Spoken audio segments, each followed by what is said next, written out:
Баршаңызға сәлем. Бүгін біз осындай үгітіліп тұратын хворс дайындайтын боламыз.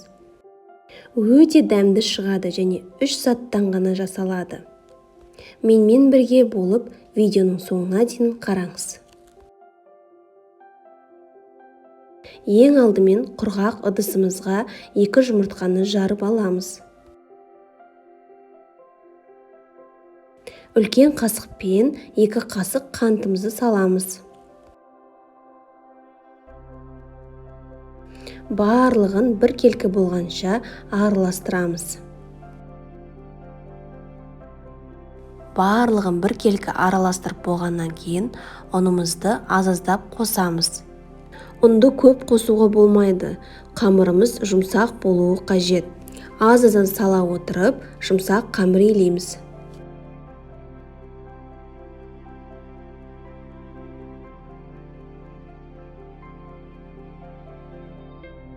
Қамырымыз осындай жұмсақ болды. Дайын болған қамырымызды салафанға салып 20 минутқа қойып қоямыз. Қамырымыз 15-20 минуттай тұрды. Енді салафаннан алып, жұқа етіп жаятын боламыз.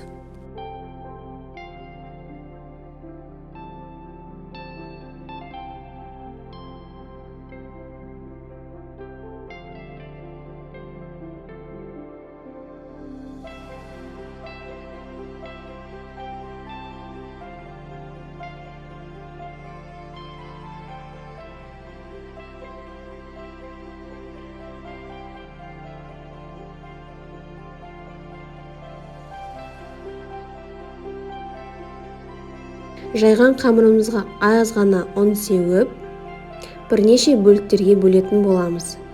Тура видеодағыдай қайталап жасасаңыздар болады, немесе өздеріңіздің қалауларыңыз бойынша әртүрлі формада хворс жасасаңыздар болады. Мен розаның пішінінде хворс жасайтын боламын. Осылай видеодағыдай жасап алып, енді пышақтың көмегімен бірнеше бөліктерге кесіп шығамын. Осындай бірнеше бөліктер бөлінді. Енді осылардан розаның пішінінде келтіріп, хворсты жасайтын боламын.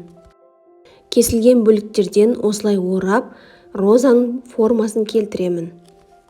Барлығын осылай орап шығатын боламын.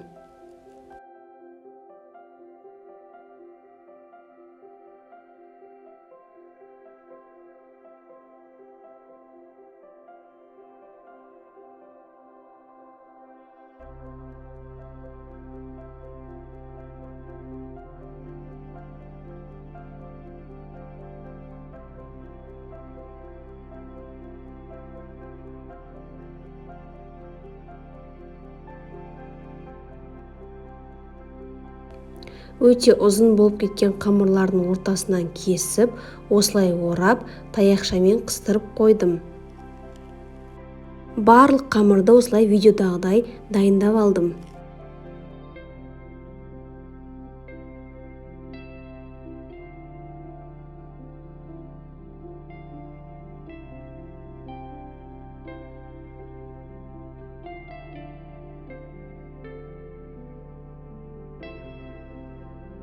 Шұңғылдау ыдысқа майды осындай көлемде құямыз және майымызды алдымен қыздырып аламыз.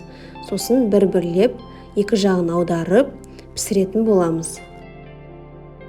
Видеодағыдай вилкамен ортасынан айналдырып отырсаңыздар, хворстың формасы әдемі шығады. Хворстаңызды қатты қызартпаңыздар, осындай ақшыл түсте болғаны өте әдемі көрінеді. Барлығын осылай қайталап шығасыздар.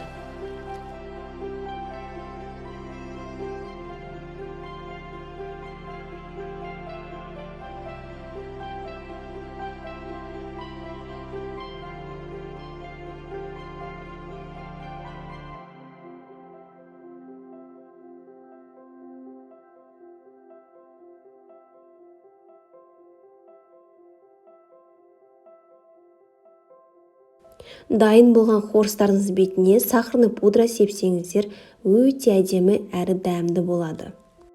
Барлығына осылай сахарный пудра сеуіп шықтым.